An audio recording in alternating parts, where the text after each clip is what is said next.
profesora de periodismo. Y pues antes de iniciar con esta mesa que trata sobre investigación periodística, me voy a permitir leerles el disclaimer de la misma. Al ingresar a la presente sesión de la UDEN, los participantes entienden y aceptan que sus datos personales y o imagen podrán ser divulgados por la Universidad de Monterrey para los fines aquí descritos. La sesión será grabada y almacenada para conformar un repositorio que servirá para futura consulta y referencia. También podrá ser difundida por la Universidad de Monterrey para fines informativos, administrativos y otros relacionados con la promoción por parte de la universidad. Toda la información compartida tiene carácter confidencial, por lo tanto, no podrá ser transmitida, grabada ni divulgada en ninguna forma a ningún tercero. Las opiniones expresadas en esta sesión son responsabilidad de cada participante. Como les había comentado, hay 5 presentaciones. Voy a aprovechar para indicar cuáles son y ver si los panelistas se encuentran presentes.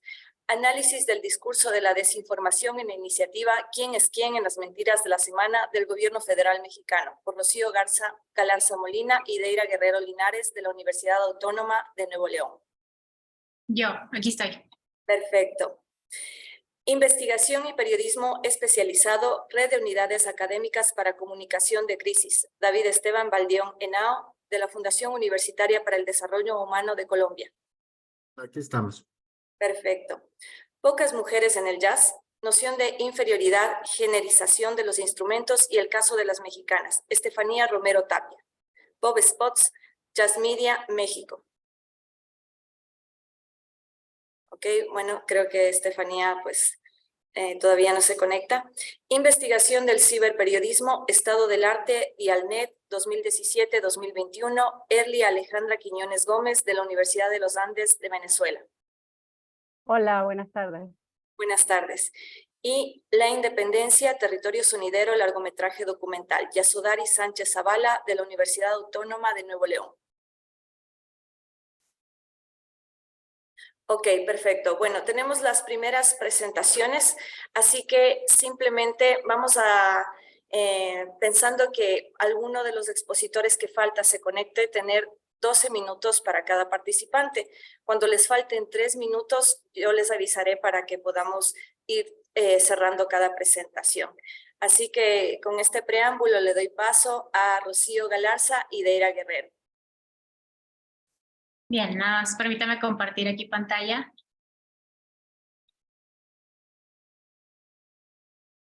Ahí ya lo están viendo, ¿verdad? Sí. Bien, muy bien. Bueno, buenas tardes.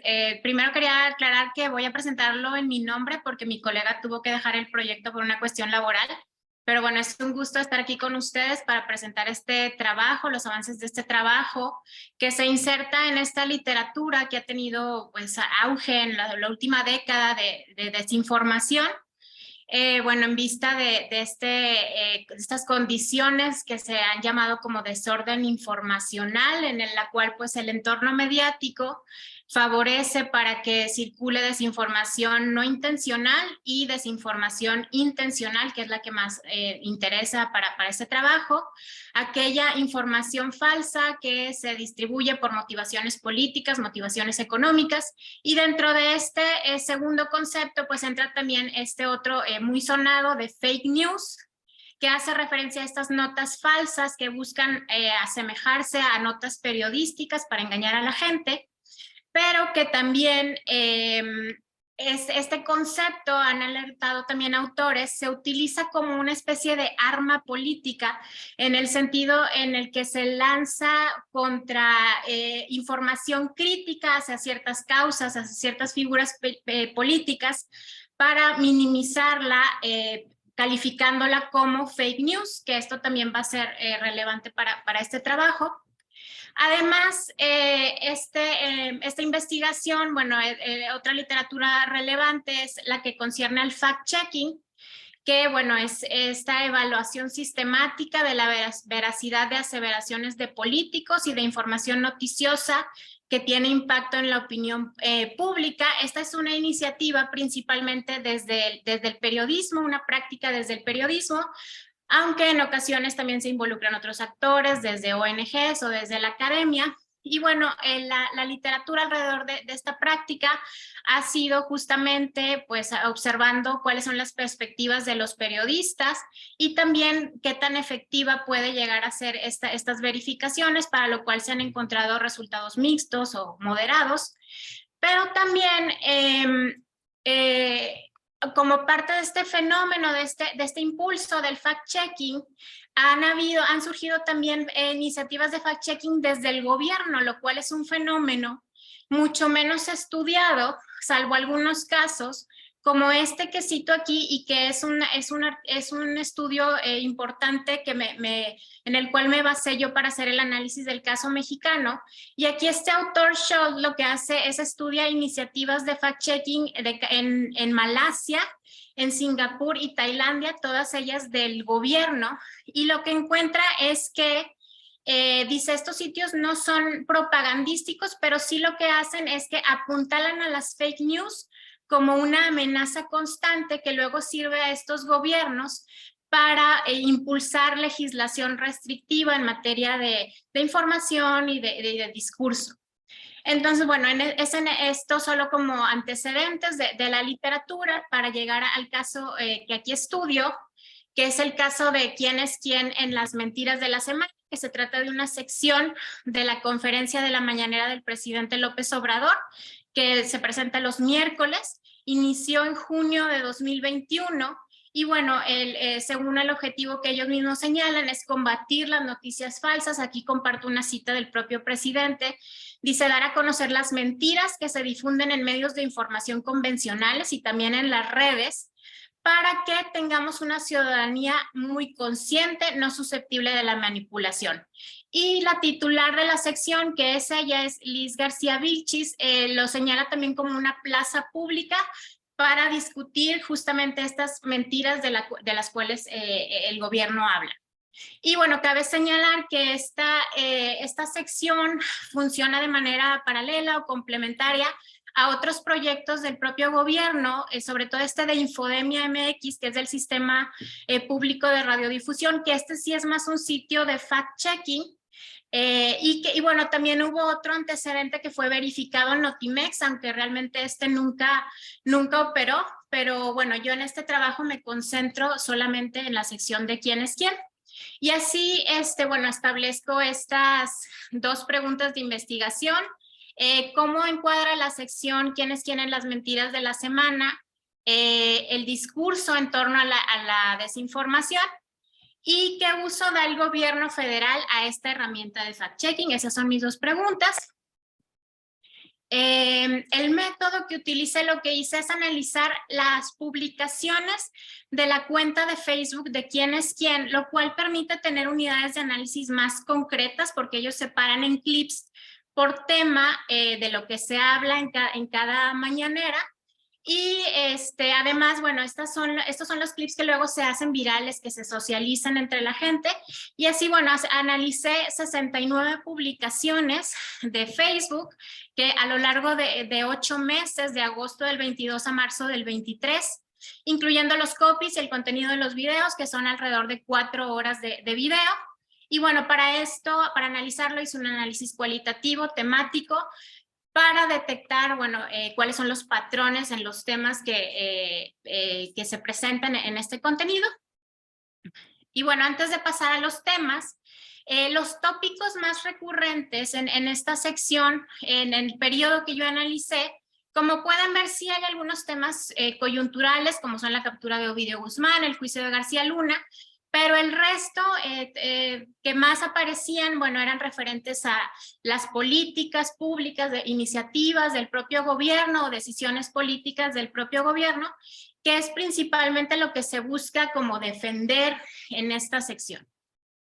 Entonces, bueno, el primer tema, muy en concordancia con el estudio que les señalaba del caso de los países asiáticos, pues esta sección efectivamente hace uso de este fenómeno de la desinformación para apuntalarlo como una amenaza actual. En el caso mexicano se hace mucho uso del lenguaje de desinformación, se habla de campañas orquestadas, de noticias falsas, fake news, de bots, Asimismo, y esto también coincide con una preocupación de sitios de fact-checking periodísticos, esta idea de que la desinformación muchas veces es un vehículo de racismo y de clasismo, pero aquí cabe aclarar que en este caso es lo que le preocupa aquí en la sección es aquel racismo y clasismo de la oposición hacia los seguidores del presidente.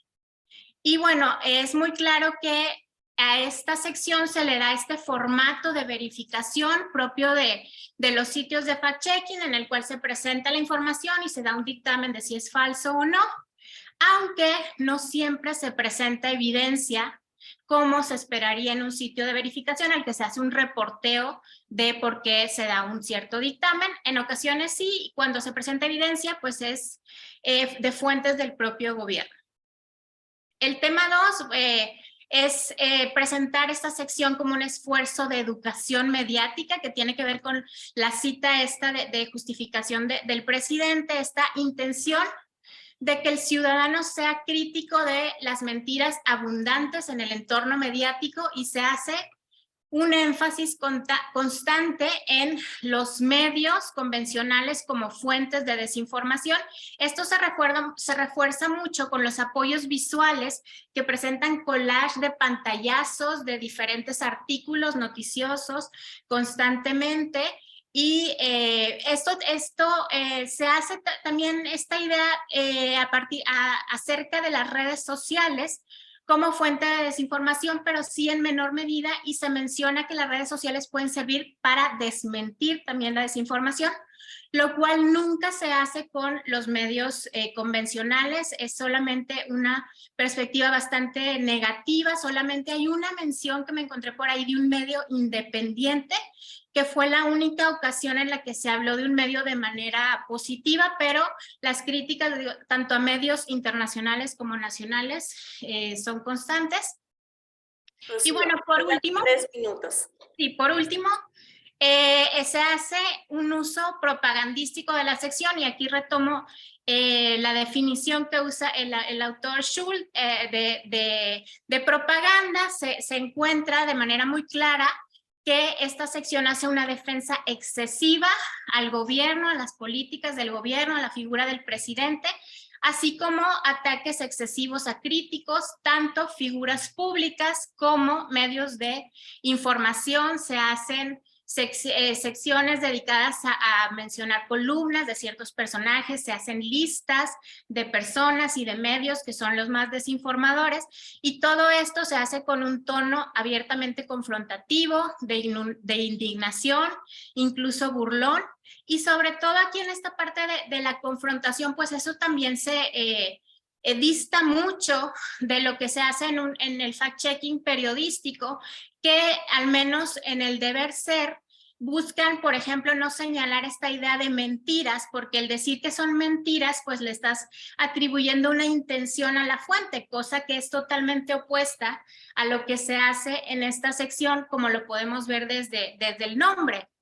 Entonces, bueno, ya para concluir, bueno, lo que encuentro es que en esta primera aproximación a esta sección, pues es que efectivamente se hace un uso de este concepto y de este fenómeno del problema que existe de desinformación para introducir esta sección como un arma política, haciendo eco de estas narrativas actuales de desinformación para usar una plataforma de alto perfil como La Mañanera, y en el sentido, con fines propagandísticos, y en el sentido de que se hace reiteradamente alusión a la desinformación, pues esto contribuye a, pues tanto a la desconfianza que existe actual, ¿verdad? En las instituciones mediáticas y políticas, e incluso podría ser en casos de hostilidad contra las instituciones mediáticas, lo cual evidentemente, bueno, ya es un problema que existe de por sí preocupante en el país. Entonces, bueno, ese sería lo principal que quería compartirles yo de este trabajo, y bueno, esperaré sus preguntas y les agradezco mucho. Muchísimas gracias, Rocío. Les recuerdo a todos los asistentes que pueden seguir dejando sus preguntas por el chat. Sin duda es un tema muy importante, ¿no? Ver cómo pues desde el gobierno se hace uso de este tipo de espacios, también un poco para a veces censurar lo que los medios tienen que decir, ¿no? Gracias, Rocío. Vamos a continuar con la siguiente presentación. Es por parte de David Esteban Baldión, ENAO.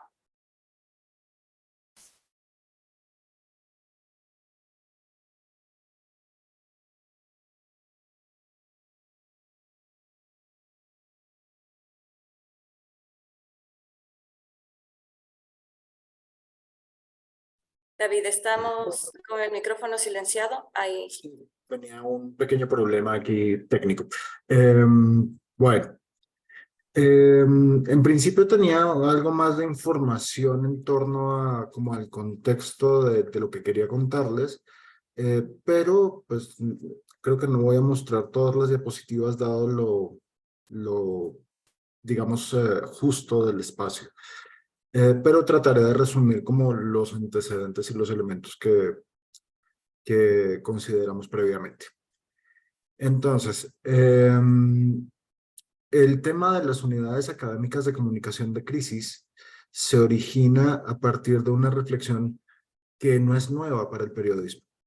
Estamos hablando de la crisis del periodismo, sus causas y, digamos, en general, sus consecuencias. El punto de partida es que nos preguntamos por qué entra el periodismo en crisis. Y de un lado está, digamos, la postura que plantea que se debe, digamos, mayormente o casi que exclusivamente al auge de los medios digitales. Eso podría justificarse desde la lógica de el debilitamiento o la desaparición del monopolio de la información que tenían los medios tradicionales previamente. Y se asocia también con la democratización tanto del acceso a la información como de la producción de contenidos que se da en la web 2.0.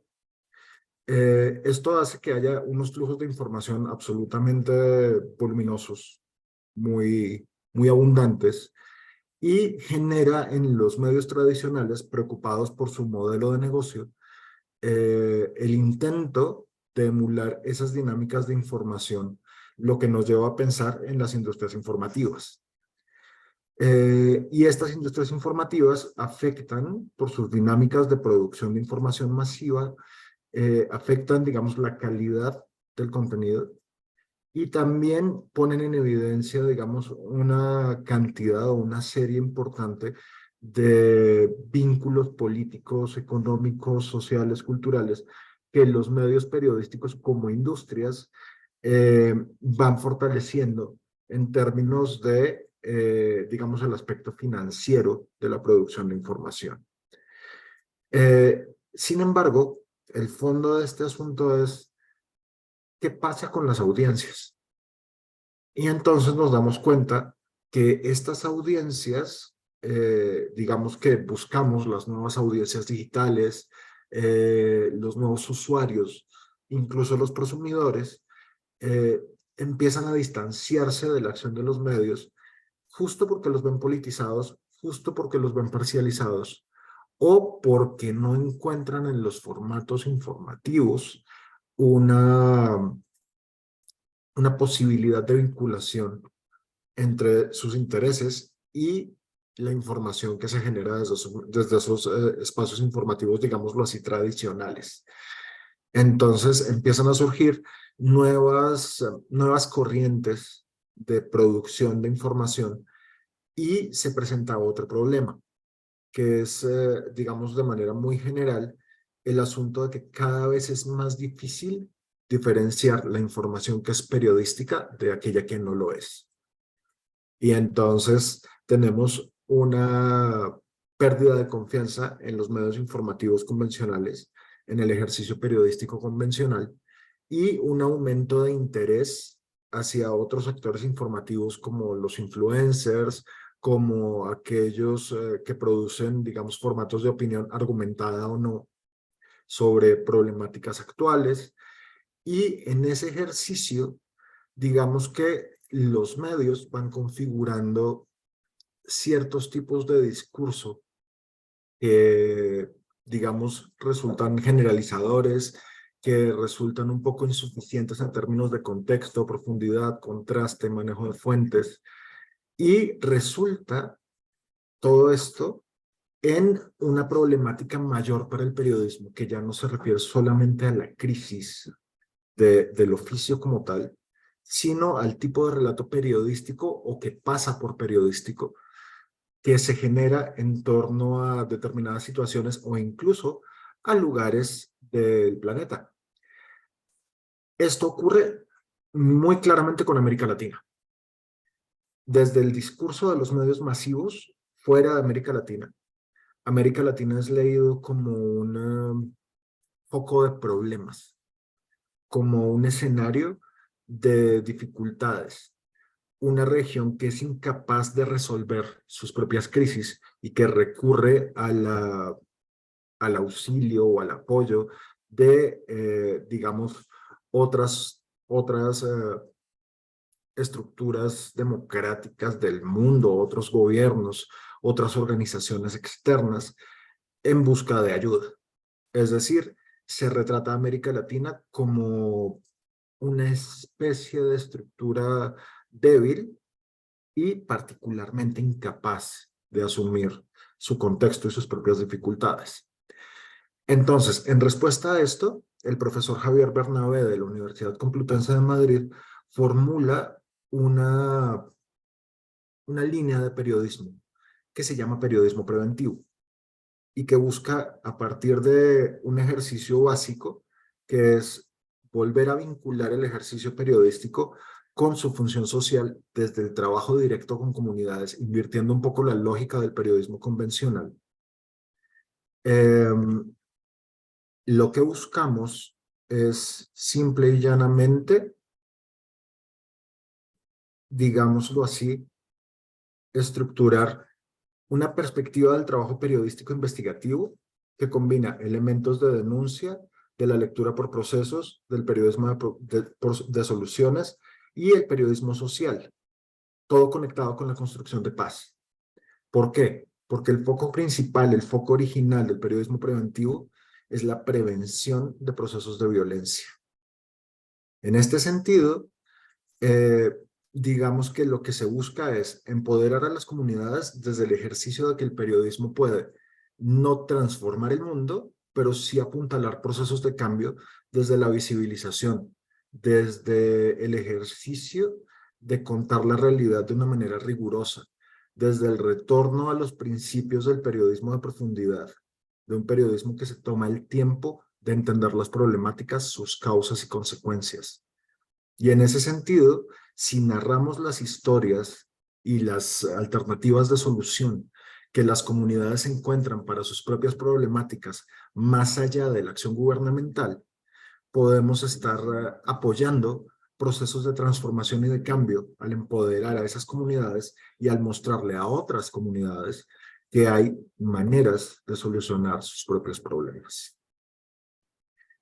Ahora, como les decía previamente, mantenemos la idea de que el periodista no es un reformador social, pero sí sabemos que el ejercicio periodístico, desde una perspectiva, digamos, más estructurada y bastante más rigurosa que el periodismo convencional, puede impulsar o incluso difundir mecanismos de cambio. Y en un escenario posterior, a través de la construcción de redes, puede incluso prevenir el escalamiento de crisis sociales, culturales, económicas, tomando como punto de referencia la extrapolación de situaciones sociales en otros contextos. Es decir, si sabemos que, por ejemplo, un mal manejo de la industria carbonífera en un determinado país del mundo generó niveles altos de contaminación del aire y esa contaminación del aire generó mortandad de animales y la mortandad de animales desencadenó en una hambruna y esa hambruna, por la ausencia de alimento, desencadena procesos de violencia. Pues si vemos que hay en otra región del mundo un proceso en el que se está comenzando a hacer una explotación carbonífera en las mismas condiciones de irresponsabilidad, el ejercicio de denuncia y visibilización de la situación puede hacer que actores sociales involucrados, actores sociales relevantes, tomen acción o intervengan para resolver el problema y evitar su escalamiento. ¿Mm? David, quedan 3 minutos. Perfecto. Entonces, esto aterriza en la idea de unidades académicas de comunicación.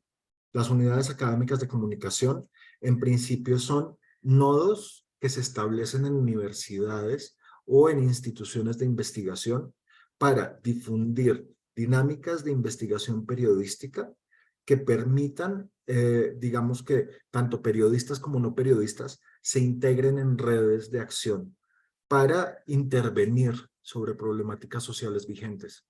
Para el caso de Unimpau estamos hablando de violencia. Para el caso de digamos, el avance de proyecto que vengo a presentarles, estamos hablando de ya no unidades académicas de prevención contra la violencia, que es la idea original, sino unidades académicas de prevención de crisis, porque ya no abordamos la violencia como eje central, sino la crisis como origen de cualquier proceso de violencia.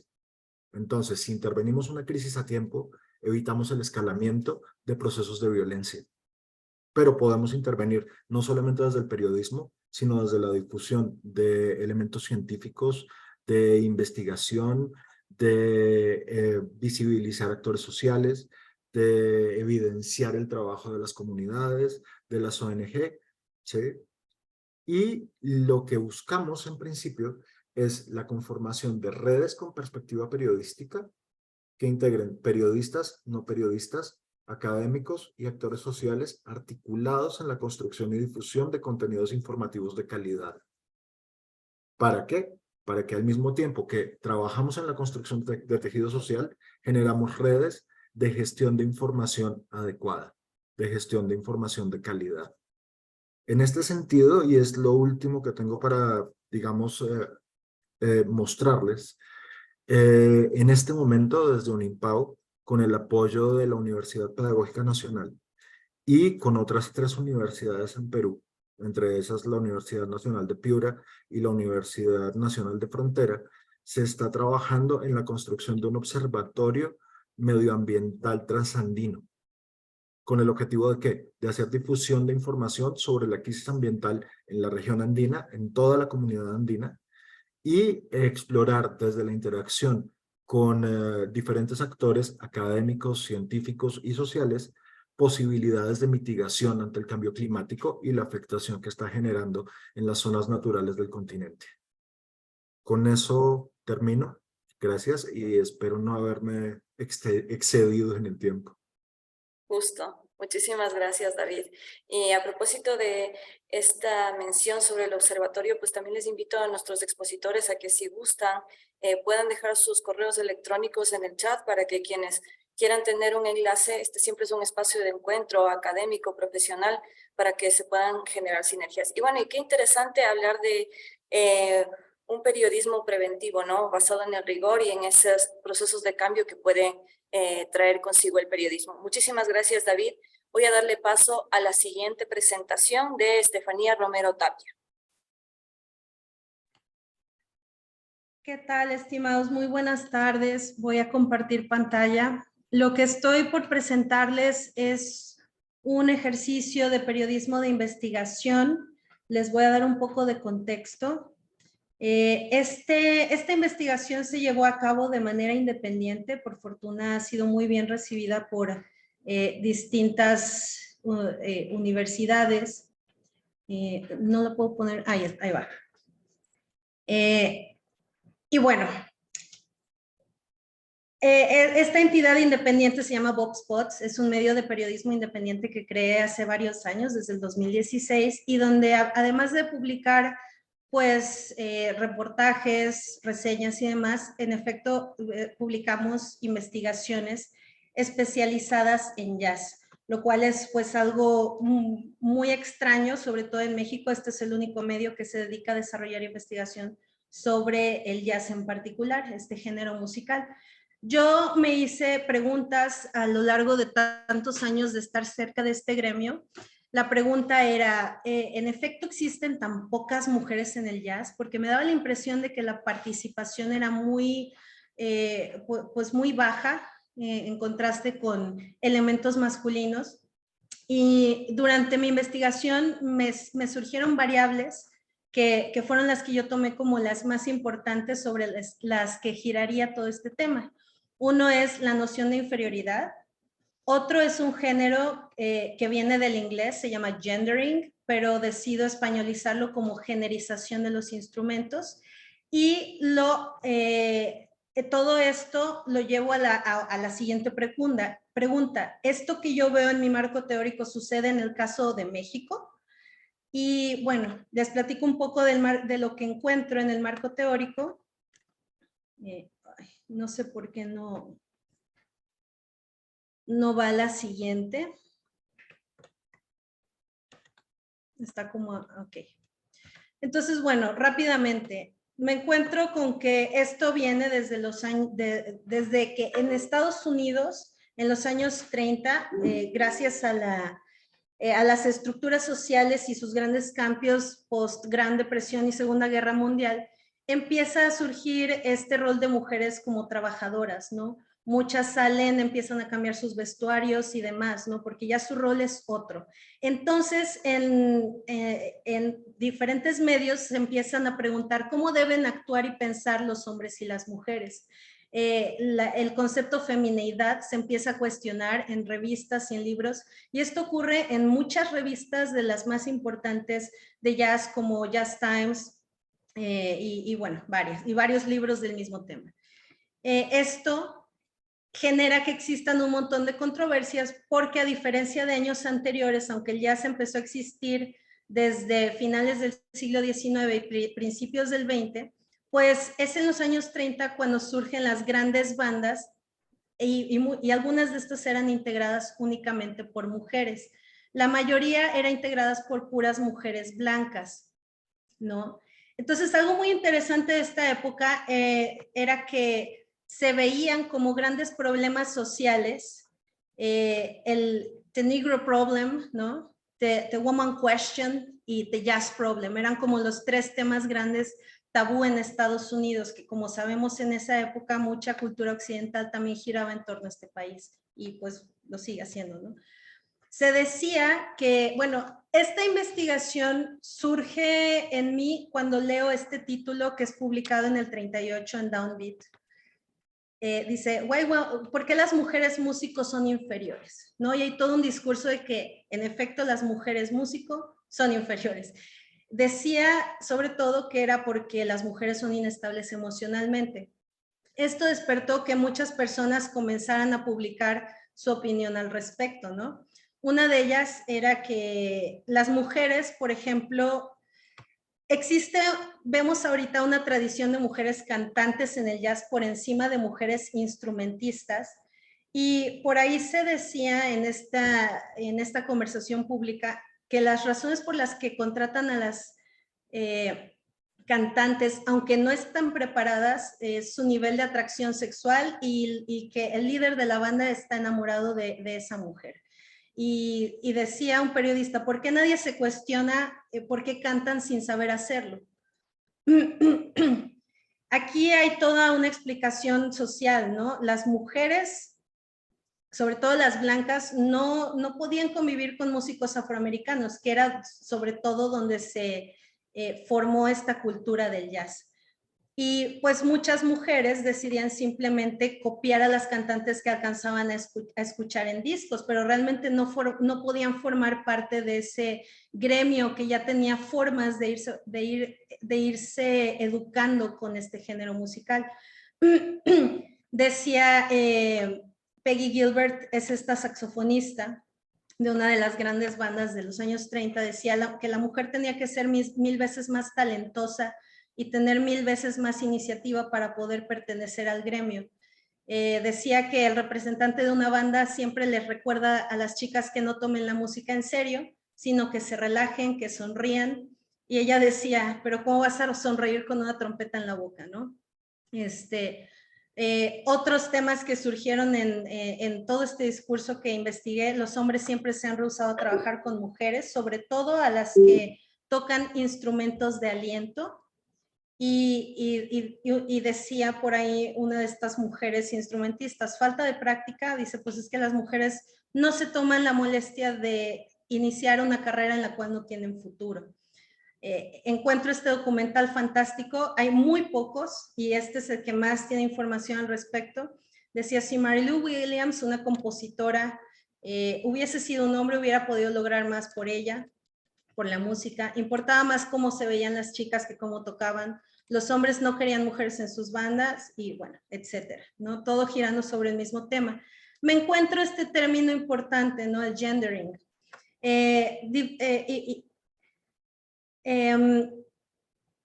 Con este término se descubre que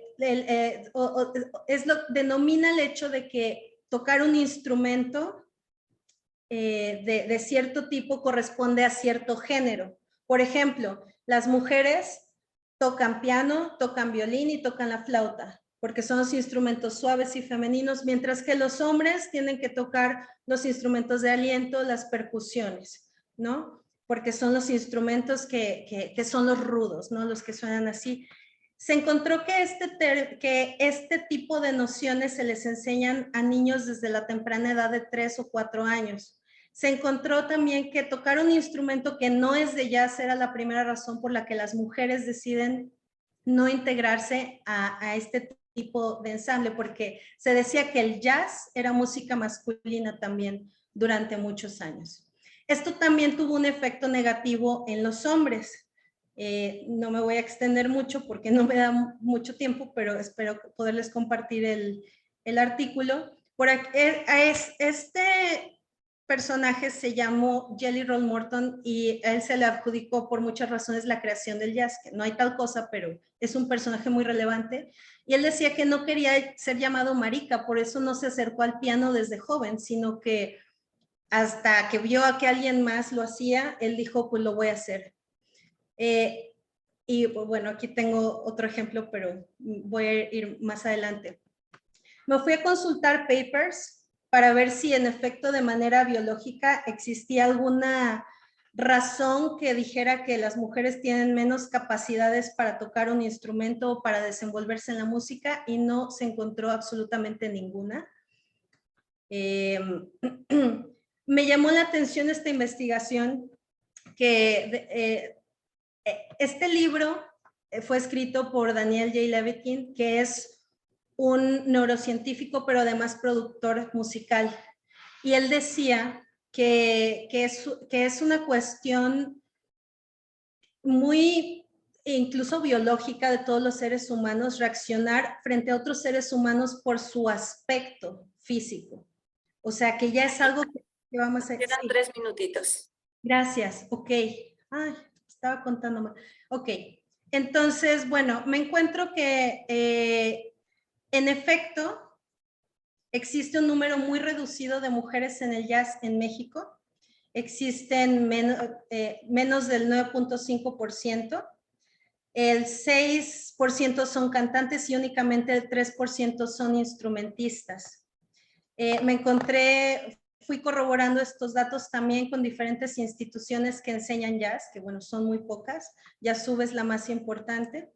Y bueno, hice una serie de entrevistas a diferentes mujeres del gremio y los resultados fueron que sí, insisto, una cantidad menor de mujeres, prevalece la noción del gendering en los instrumentos. Las mujeres perciben que obtienen un reconocimiento muy tardío, que tienen mucho miedo a la exposición y a la crítica, que sufren acoso, que son rechazadas en proyectos creados por hombres, que carecen de difusión, que les falta preparación porque les da miedo seguir estudiando, que dependen mucho del trabajo de otros hombres y por eso sienten que no avanzan, que no disponen de representación mediática, es decir, no ven otras mujeres instrumentistas tocando en películas o en series de televisión este género musical. Le temen en México a los trabajos nocturnos por las circunstancias sociales. Los hombres rechazan ser dirigidos por mujeres, dicen, y hay hombres que exponen intimidades de sus compañeras. Otros temas que salieron a la luz es que sí existen más mujeres cantantes que instrumentistas, la mayoría de las cantantes no se prepara lo suficiente, sin embargo son más contratadas por su atractivo físico. Las mujeres deben invertir más tiempo en su producción como maquillaje y atuendos. Las cantantes tienen mayor proyección y bueno, algunas de mis entrevistadas veían que en su área geográfica ni siquiera había una sola mujer instrumentista. Y bueno, la reflexión final, ¿no? Hablar de todos estos temas para poder,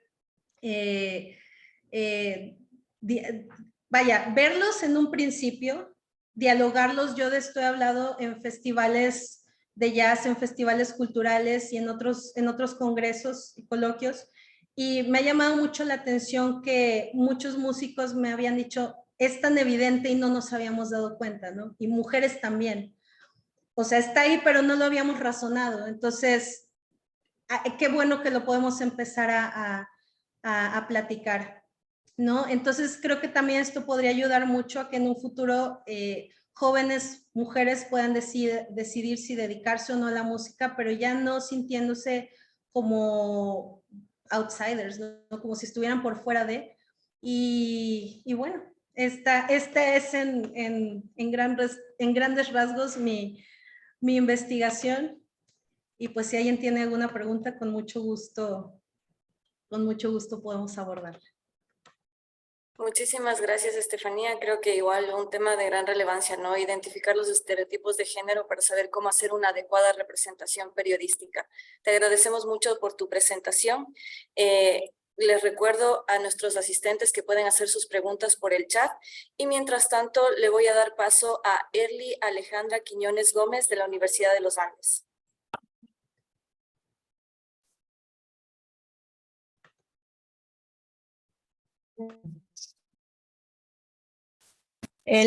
Buenas tardes. El trabajo que vamos a presentar hoy es parte de un proyecto de investigación que hemos venido desarrollando ya durante varios años, esto con la intención de conocer cómo ha sido el avance de la investigación en el campo del ciberperiodismo, así como el ciberperiodismo, digamos, en el marco de la especialización de periodismo en medios digitales que tenemos en la Universidad de los Andes en Venezuela.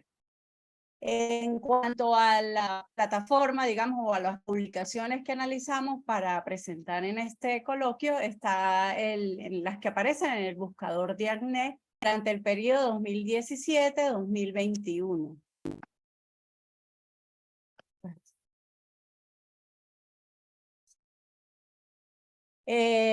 Uno de los principales aportes, digamos, que a partir de las revisiones que encontramos es precisamente los desafíos metodológicos y temáticos que tiene este campo del periodismo, digamos, porque aparentemente, lo vemos, bueno, depende de la perspectiva, algunos lo ven como viejo ya, como antiguo, otros lo ven más novedoso, pero digamos que en los últimos 20 años se han desarrollado estudios a partir de el análisis de estudios generales, el uso de Internet, la fuente, el diseño o la redacción, digamos que fueron las principales inquietudes a partir de que nacieron para el estudio de este campo. Luego, la preocupación de los investigadores gira en torno a las metodologías y herramientas, y también a partir de lo que se entiende como medios digitales o como cibermedios. Esto pues evidentemente coincide con la aparición de las redes sociales, que pasan, digamos, hoy en día para muchos a verse como en sí mismas como medios digitales. Luego, digamos, algunos autores analizan lo que es un campo a nivel internacional, y en América Latina encontramos también los estudios de Navarro, en Perú, quien hace un estudio del arte, digamos, bien completo para este campo. En cuanto a los aspectos teóricos sobre los que nos sustentamos, estamos hablando en sí mismo del ciberperiodismo. Digamos, la precisión que se está viendo en esta asignatura, digamos, en este campo, vuelvo a repetir, tiene que ver también un poco con lo que es periodismo digital, porque varios autores han hecho énfasis en la separación teórica de estos campos, tanto del ciberperiodismo como del periodismo digital, un poco más relacionado en cuanto al uso de las tecnologías digitales, y el ciberperiodismo, sobre todo el énfasis hacia lo que es el uso, digamos, de las redes, de la forma en cómo la gente se va informando a través de los medios digitales y de las personas. por supuesto de los periodistas en este caso. Entonces, uno de los autores más prolíficos en este campo, el profesor Salavarría de la Universidad de Navarra, él señala que el ciberperiodismo investiga, profunde y difunde contenidos en las redes digitales. En cuanto a la metodología de este estado del arte, hicimos un estudio descriptivo, cuantitativo, precisamente empleando un análisis de contenido por categorías para encontrar precisamente lo que se está estudiando en cuanto a los aspectos formales, los asuntos investigados, la delimitación contextual, los objetivos, la metodología y los resultados. Esto, digamos, con el ánimo siempre de mantenernos en cuanto, como lo comentaba, desde la especialización de periodismo en medios digitales, desde esos estudios. En cuanto a la muestra, analizamos al año 2017 al 2021, especialmente las publicaciones que se encontraron, reseñas, artículos científicos, actas de congreso, ponencias, tesis doctoral, capítulos de libro y, digamos, las unidades de análisis nos dan un total de 69 unidades de análisis. En cuanto a los resultados, de acuerdo a las categorías analizadas, se aprecia en este campo. También quiero comentar que ya habíamos hecho un estudio del 2012 al 2016 donde se ve como un repunte o un auge de los estudios de investigación en ciberperiodismo. A partir, digamos, de lo que implicó el COVID y durante ese periodo de 2020-2021 se ve que ha bajado lo que tiene que ver la publicación y lo que es la investigación, digamos que sufrió a partir de lo que podemos inferir precisamente durante los años de pandemia. En cuanto a los asuntos más investigados, esto está el ciberperiodismo en sí mismo. Una de las mayores opciones tiene que ver con las destrezas, las prácticas, sobre todo también en la formación periodística de los jóvenes universitarios, también el rol que estamos haciendo en las universidades para formarnos nosotros y formar a los estudiantes también para lo que tenga que ver con la práctica ciberperiodística. La desinformación y la verificación aparece también como uno de los asuntos investigados y que tiene, por supuesto, mucha preocupación en estos momentos en diferentes estudios. Y la innovación y la transmedialidad, de la forma en cómo los medios se van, digamos, tejiendo o con la convergencia y el uso de la tecnología. En cuanto a la delimitación contextual o eso precisamente de qué se estudia, hay un estudio, se ve que ha avanzado, se ve que ha aumentado el estudio de los cibermedios como tal. Ya no es como de manera generalista, sino ya cada día se ve una mayor especificidad y mayor delimitación en el estudio de este campo. La prensa española, y al ser las revistas españolas las que en este campo tienen mayor difusión, también aparecen como uno de los mayores estudiados, también lo que son los jóvenes universitarios, y aparecen otros elementos como el periodismo inmersivo, los medios sociales, la desinformación también, y los jóvenes universitarios. En cuanto a los principales objetivos de estas investigaciones, analizar es el principal objetivo de ellas. Digamos, analizar los cibermedios y todo lo que implica también la tecnología, las redes sociales, la desinformación. Otro tiene que ver con identificar, describir, proponer, explorar, revisar, desarrollar, examinar, determinar, estudiar, evaluar, diseñar y elaborar. Es por donde están dirigidas estas investigaciones. En cuanto a la metodología, hay que mencionar que la mayoría de estas investigaciones pues no hacen mención específica pues a cómo hacen sus estudios. Sin embargo, pues las que mencionan los tipos de estudio, la mayoría, digamos, de esas tiene que hacer referencia a estudios de caso. Y vemos también cómo en los últimos años el análisis de estudio caso está emergiendo como una forma de análisis en el estudio del ciberperiodismo, que es lo que estamos revisando. También las descriptivas, exploratorias, documentales, cualitativas, el análisis empírico, experimental y mixta. Digamos, en el caso de investigaciones experimentales llama la atención sobre todo en este campo donde un poco se hacen pruebas o interacciones también con las audiencias y también con experimentos con los jóvenes universitarios, digamos, investigaciones para analizar cómo se van apropiando de los cibermedios y sus herramientas.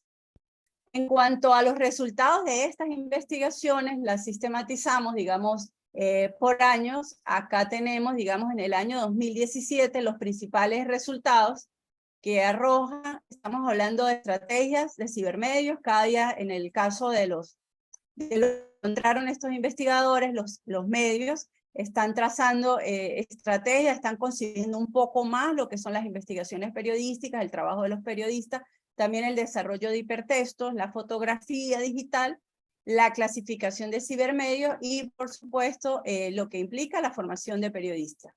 En el 2018, esos resultados, precisamente ya hay una delimitación muy clara de lo que son los formatos y los géneros ciberperiodísticos, esto tomando un poco en consideración lo que implican la interacción a través de estos medios digitales, así como las redes sociales y propuestas para la enseñanza. El podcast, la hipertextualidad, los formatos emergentes y lo que tenga que ver con el análisis de la verificación de propuestas para verificar información, ya aparece en el 2019, en el 2020 hay una preocupación, digamos, comienza a aparecer o a fortalecerse un poco lo que implica el establecimiento de redes, la cooperación internacional o alianzas entre los cibermedios, así como alianzas también entre diferentes, digamos, plataformas que es dedicadas a la verificación y la enseñanza, que es uno que aparece en todos los estudios, en la mayoría de los estudios. Y mapas de cibermedios y el estudio de narrativas, que también, digamos, es como una preocupación, un vocablo ya como tal, las narrativas, transmedialidad que aparece, digamos, en los años el 20 y el 21. En cuanto a las conclusiones, ya para cerrar... Quedan 3 minutitos. ¿Cómo? Quedan 3 minutitos. Ok. Gracias. En cuanto a las conclusiones, encontramos, digamos, que en este campo hay un descenso, ya lo comentaba al principio un poco con la lámina de las publicaciones, a partir del 2017 y a un descenso en los años 20 y 21. Por supuesto, las ponencias, evidentemente ya, digamos, los encuentros descendieron durante ese año. Y sin embargo, pues también vimos que aumentaron los encuentros virtuales, sin embargo, por lo menos en este campo hubo un descenso. Y en cuanto a lo que podemos como hablar de una especie de patrón, digamos, de estas investigaciones, hay un repunte o cada día aparecen más trabajo colaborativo. De hecho, estamos hablando de que el 64% de las publicaciones es en trabajo colectivo, pueden ser entre diferentes investigadores de diferentes universidades donde se aborda el objeto de estudio de manera colectiva. El asunto más investigado, por supuesto, en sí mismo es el ciberperiodismo, los cibermedios, los medios digitales y cada día cómo aprovecharíamos más ese lenguaje digital, la delimitación, las plataformas, el uso de los medios. Los objetivos son analíticos, estudiados bajo estudios de caso, y el principal instrumento técnico es el análisis de contenido. Digamos que este es parte del trabajo que traemos para el coloquio durante la tarde de hoy. Muchísimas gracias, Erly, y muchísimas gracias a todos nuestros expositores. Les recuerdo a nuestros asistentes que pueden hacer sus preguntas por el chat. Les agradezco de antemano por ser muy rigurosos con el tiempo. Y bueno, quería dar paso, solamente me permiten aquí un segundito. Quería pedirles, mientras pues apuntan sus preguntas por el chat, si podemos encender brevemente las cámaras para tomar una captura de esta mesa de investigación periodística para tener un registro de la misma. Les animo a todos a que podamos encender las cámaras, simplemente un minutito nada más, y así pues tenemos este registro de este espacio de investigación académica. A la cuenta de 3. 1, 2 y 3. Muchísimas gracias, muy amables. Ahí está hecha la captura. Y bueno, no sé si hay preguntas del público. Si alguien se anima también a levantar la mano y a preguntar lo que pues le haya causado inquietud. La verdad es que se ha abordado el tema del periodismo desde distintas aristas. No sé si hay alguna pregunta que deseen hacer alguno de los participantes. Bueno, me gustaría empezar. Yo tengo preguntas para todos, pero ahora que lo tenemos fresco bueno, ahí está Edrey Álvarez, que también es profesor de la Universidad de Monterrey. Edrey, te doy paso. Gracias, Hilda. Bueno, pues primero felicitarlos a todos por las investigaciones que son muy interesantes y, como dice Hilda, tocan diferentes perspectivas, ¿no? Yo tengo una pregunta para Rocío sobre el trabajo que realiza sobre el quiénes quieren las mentiras. Y lo que pasa es que actualmente estoy haciendo un marco teórico sobre violencia digital en contra de los periodistas. Y algo que resalta mucho en los trabajos que he analizado, sobre todo en Corea, que hablan sobre que hay un discurso antiprensa por parte del gobierno, ¿no? En el caso de Corea lo tienen registrado como discurso Hiraegi, no sé si se pronuncia así, pero por ahí va, y trata de eso, ¿no? De justo cómo en esta época de la posverdad, ¿verdad? Donde ha perdido bastante, se ha visto muy sobrevalorada la verdad, ¿no? Y es más hacia el lado de la opinión. Ha pasado eso, que se pide, ¿no? Que se exige más al periodista. Y eso hace que los periodistas sean mucho más rigurosos, tal vez, en la manera en la que escriben, pero también hay repercusiones en su salud mental y hay repercusiones incluso de autocensura, ¿no? De que prefieren no hablar de ese tema para no no levantar tanta polémica, ¿no? Entonces, aquí mi pregunta es si consideras que a partir de este ejercicio que se hace en el quiénes quieren las mentiras, puede vislumbrarse por ahí una especie de discurso antiprensa, o si más bien está ligado justo a lo que prometió el presidente, ¿no? Que era un discurso más de educación, ¿no? De educación mediática, ¿no? De tener una postura crítica ante los medios, ¿no? No sé si se encuentran ambos o si hay alguna separación o puede ser más allegado hacia un punto, ¿no? Sí, Adri, hola, ¿cómo estás? No, claramente antiprensa. Yo esta iniciativa, vaya, esta sección la tenía como en el radar, que sabía que existía, pero ahora que, vaya, al hacer el análisis, bueno, es así constante y muy contundente un discurso antiprensa que yo la verdad no daba crédito, o sea, como el nivel no solo en cuanto a lo que se dice, sino el cómo se dice, lo que yo les mencionaba del tono en el que se dice, es muy claramente antiprensas. Se habla de, no sé, de ya rayan en el ridículo y unos comentarios como muy agresivos respecto hacia los periodistas. Y ahorita que mencionaste lo de la salud mental, yo pensaba en los periodistas que les toca cubrir eso y el estar teniendo que escuchar este regaño cada miércoles, porque la verdad es así lo presentan, tanto como regaño o como somos las víctimas de estas megacampañas en contra nuestra. Entonces sí, claramente sí lo veo como una situación antiprensa que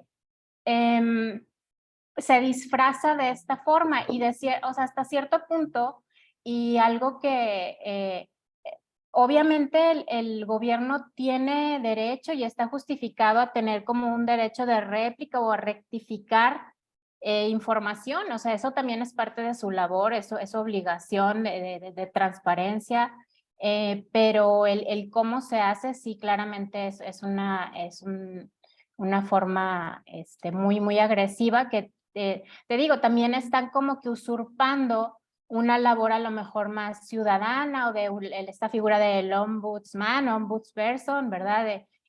Pero vaya, muy decididamente, y por eso yo lo llamo como propaganda, porque es excesivamente en defensa y en crítica contra, crítica a los opositores y defensa del gobierno.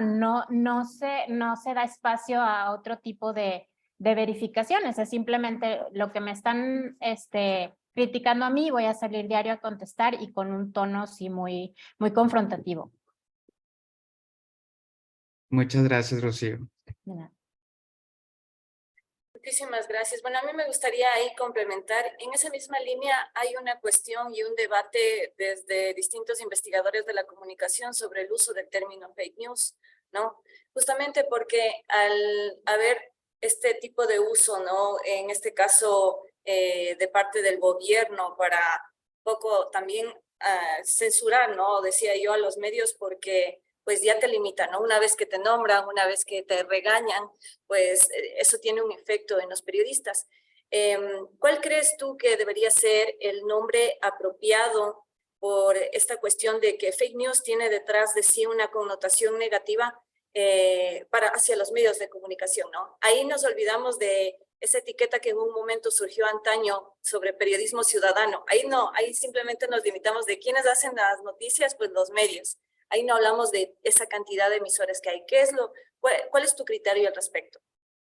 Sí, definitivo, yo por eso utilizo el término desinformación. En un principio, digo, tengo ya varios años estudiando este tema, sí utilizaba el fake news y luego se fue dando esta discusión desde la academia de utilizar el término desinformación y yo opto por eso, y sin dejar de lado que existe este concepto y ese concepto es el que utiliza la mayoría de la gente, entonces por eso no podemos decir que no existe ya, pero teniendo esa, introduciendo todas esas diferentes formas en las que se utiliza el fake news y haciendo esa aclaración de que, bueno, es que fake news, sí, de manera cotidiana la gente lo va a decir, bueno, es que es la nota que me encontré falsa, pero también el fake news, como yo lo mencionaba, pues es para atacar y para señalar a otro y para minimizar críticas, etcétera. Entonces, sí, yo opto por el de desinformación.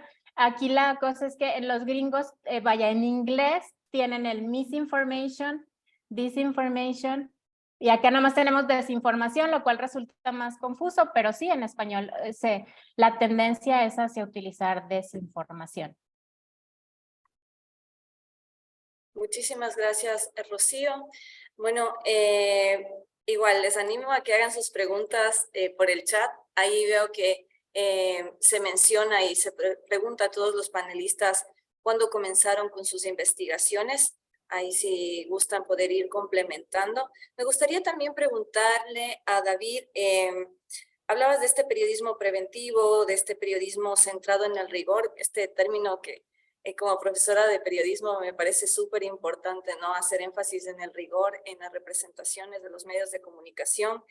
Y recordaba una conversación con una estudiante el semestre pasado, justo hablando de contenidos que pues pueden descontextualizar, pueden traer una idea imprecisa en las audiencias.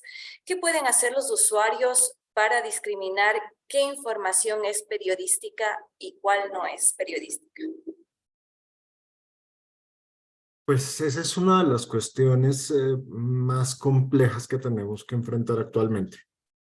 Es decir, con el aumento de los flujos de información, es cada vez más difícil distinguir informaciones falsas de informaciones imprecisas, de informaciones acertadas y de informaciones periodísticas. Pues eso es una reflexión que planteaba Umberto Eco ya como en 1996, en términos de la clave va a estar en quién puede distinguir ese tipo de información, la información de calidad, de la que no lo es tanto. Pero digamos que a través del trabajo de desarrollo del periodismo preventivo, se establecieron unas categorías básicas que pues para nosotros periodistas no son nuevas, digamos que sería casi que volver al periodismo clásico, pero pueden ser útiles. Entonces, si lo pensamos básicamente, la información periodística proporciona contexto. Uno. También proporciona contraste. Tiene polifonía, es decir, hay pluralidad de fuentes. Tiene profundidad y análisis. ¿Sí? Si no tienes esos 5 elementos, los 5, no es periodismo. Es información de otro tipo, no vamos a discutir la calidad de la información, no vamos a hablar sobre el producto, pero si no cumplimos con esos 5 elementos, no es periodismo. Punto. ¿Mm? Por una razón muy simple, porque digamos que los medios masivos, entrando en el modelo del esquema de negocio, de amarrar, digamos, el valor de la información al rating, sistemáticamente producen aquello que las audiencias quieren escuchar, aquello que buscan, y no necesariamente lo que necesitan. Y entonces lo que se plantea es que en ese ejercicio de simplemente darle gusto a la audiencia, de infantilizarla, lo que generamos son audiencias poco competentes para abordar contenidos complejos.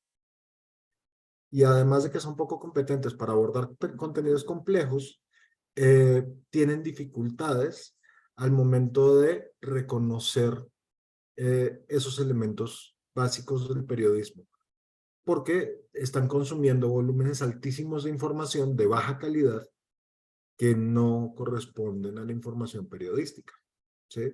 Pero creería yo que esos 5 o 6 elementos básicos pueden ser un recurso inicial para por lo menos distinguir cuando una información trata de ser más cercana al ejercicio periodístico en concreto y cuando más bien se distancia de eso. Muchísimas gracias, David. Y bueno, simplemente una pregunta adicional, dado esta terminología que has ocupado, periodismo preventivo, ¿podríamos ver alguna similitud, semejanza, o cuál sería la diferencia con el periodismo ciudadano, que es como la etiqueta habitual que se utiliza, por ejemplo, se me viene a la mente la Fundación Gabo o la Fundación Tomás Eloy Martínez? Ok, entiendo. El periodismo ciudadano se gestiona desde los ciudadanos. No, el periodismo preventivo, la denominación que tú utilizaste. Sí, pero como mencionaste el tema de periodismo ciudadano, pues iba a empezar por ahí. De soluciones, perdón. Creo que se me fue.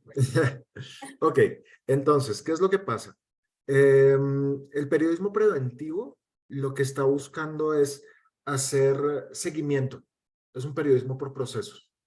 Entonces, buscamos causas, buscamos consecuencias, identificamos actores, ¿sí? Actores clave, identificamos responsabilidades, es decir, buscamos agentes de solución y responsables de la crisis como tal, ¿sí? Pensamos que la crisis siempre tiene un origen puntual y parte del ejercicio de rastreo del periodismo preventivo es cuál es el origen de esta crisis, ¿sí?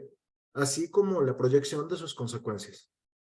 Entonces, si estamos hablando de una crisis que viene, digamos, en ascenso, que todavía no escala, si identificamos sus causas y, digamos, se visibilizan y se trabaja con las comunidades y con los actores sociales relevantes para intervenir la crisis, podemos evitar el escalamiento. Entonces, prevenimos. Si la crisis ya existe, si ya escaló, si es un problema social relevante, al identificar causas y consecuencias, podemos extrapolar esas circunstancias en otros contextos y prevenir que se repita. Entonces, jugamos desde la prevención, desde los procesos y desde la no repetición. ¿Sí? Todo desde una estructura que se funda en el periodismo de investigación, en el periodismo de profundidad y en el trabajo directo con las personas que viven la circunstancia de crisis, más que con los voceros institucionales convencionales que serían el Estado, las ONGs, etcétera. Porque lo que se busca es empoderar a las comunidades a través de la visibilización de alternativas de solución que ellas mismas plantean. Muchísimas gracias, David. Bueno, quería también, me pareció súper interesante la presentación de las mujeres en el jazz y quería consultarte, Estefanía, dado que es un espacio en el que están pues colegas del periodismo, estudiantes que se están formando también y tomando la asignatura de periodismo, ¿cómo puede identificar el periodista estos estereotipos de género que a veces pues no se dan cuenta que están incurriendo en sus propias representaciones cuando desempeñan el ejercicio periodístico? Yo creo que hay que partir del campo periodístico en el que te desenvuelves. Creo que cada periodista se va por sus propias obsesiones. Yo curiosamente, yo estudié la carrera de periodismo y luego hice la maestría en comunicación internacional, donde me enfoqué en investigación. Y tuve la oportunidad de fusionar todos mis intereses, ¿no? La música siempre ha sido algo que me fascina, además de la investigación. Y creo que este es un campo de trabajo que no se ha explorado bastante en México. De hecho, creo que hay mucho que hacer al respecto. Yo misma estoy escribiendo, también estoy investigando sobre qué haría un crítico de jazz, qué haría un periodista de jazz, si realmente lo necesitamos y cuáles serían sus responsabilidades. Esa es toda otra investigación que estoy desarrollando. Y yo me di cuenta porque es el tema que a mí me obsesiona, me fascina, y porque justamente yo lo sospechaba. Dije, siento que hay pocas mujeres en el gremio, pero pensaba que era algo natural, hasta que vi ese título que decía, las mujeres músicos son inferiores, y dije, ¿cómo? Ok, esta es una declaración, entonces hay que ver cuál es el contexto y si se sigue dando. A veces, lamentablemente, aunque tienes todas las señales ahí, no te das cuenta. Entonces yo creo que no hay realmente una fórmula, sino seguir trabajando dentro de tu campo de acción, y creo que mismo te va a llevar a esos huecos de los que necesitas desarrollar más información para poder compartirla. Pero es leer y leer y leer y buscar y preguntar, y todo eso es lo que te da por dónde ir caminando. Completamente de acuerdo, ¿no? Cultivarse para poder también identificar esas cuestiones que a veces pues pueden resultar un poquito difíciles, sobre todo cuando se empieza en el ejercicio profesional. Gracias, Estefanía. Y bueno, Erly, quedé impactada con el tema de la metodología y que en muchos de los estudios de ciberperiodismo pues no se explicita o no se deja en claro la metodología ocupada. Recordaba hace algunos años atrás hubo todo un tema, un debate, justamente porque pues, se agarró todo un corpus de estudios en ciencias sociales y se vio que en los estudios de comunicación y de periodismo, pues inclusive no se hablaba de la validez del estudio, pero tú vas más allá y dices, no se deja en clara la metodología. A ver, ¿cuáles son, aprovechando que estamos aquí con muchos estudiantes de la universidad, ¿cuáles son esas implicaciones y por qué es necesario hablar de un rigor cuando se hacen estudios sobre periodismo? Que ahí es cuando nosotros podemos ver directamente si se está abordando con rigor pues cualquier tema del que sea parte de nuestro objeto de estudio, ¿no? Sí, digamos que yo también quedo impresionada en el campo de ciencias sociales, de investigaciones de periodismo y de ciberperiodismo, que no se haga mención, o sea, pero es que de ninguna manera, o sea, ni la muestra, ni el tipo de investigación, nada, o sea, no sé, o sea, pudiera pensar mil razones desde el espacio que te dan para escribir, pues que estamos hablando que pasa también el rigor de revistas académicas, o sea, de revistas científicas, hay un proceso editorial allí que tampoco lo pide, ¿no? Que es lo que a lo mejor a mí también me inquieta un poco, porque puede ser uno que diga, bueno, se me olvidó, se me pasó el archivo, tengo una versión, tengo la otra, pero es que el número de verdad es impactante. Entonces, realmente no creo, y eso puede hacer dudar, como tú lo comentas un poco, del rigor metodológico, porque quedan muchas dudas. ¿Cuánto fue la población? ¿Qué tipo de estudio es? ¿Qué instrumento se usó?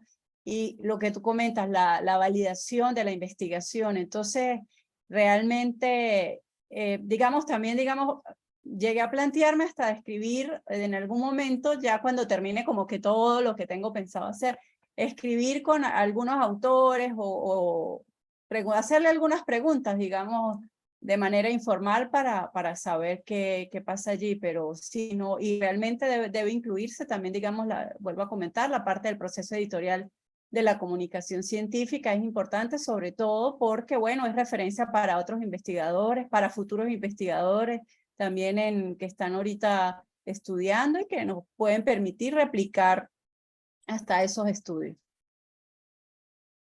Y también para que, pues, en esa comparación que a veces, pues, es muy injusta con otras ciencias, ¿no? Con las ciencias exactas, por ejemplo, Sí. no quedemos mal parados, ¿no? Que, pues, todos van con el rigor, con el método, exponiendo datos validados. Y luego, pues, que no haya una metodología, pues, no se hable de la validez, sí nos deja muy mal parados en ese ámbito. Me pareció muy interesante tu presentación. Muchísimas gracias, Erly. Gracias, Y bueno, gracias en a general, ustedes. muchísimas gracias a todos los expositores. La verdad es que ha sido un placer enorme escucharlos.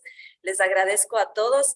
Les recuerdo que queda todavía a las 4 unas 2 mesas simultáneas más, luego ya una conferencia magistral y el cierre de este 6º coloquio de investigación en comunicación. Les agradezco, espero volver a vernos pronto y pues por lo pronto un gran abrazo y espero que tengan una excelente tarde.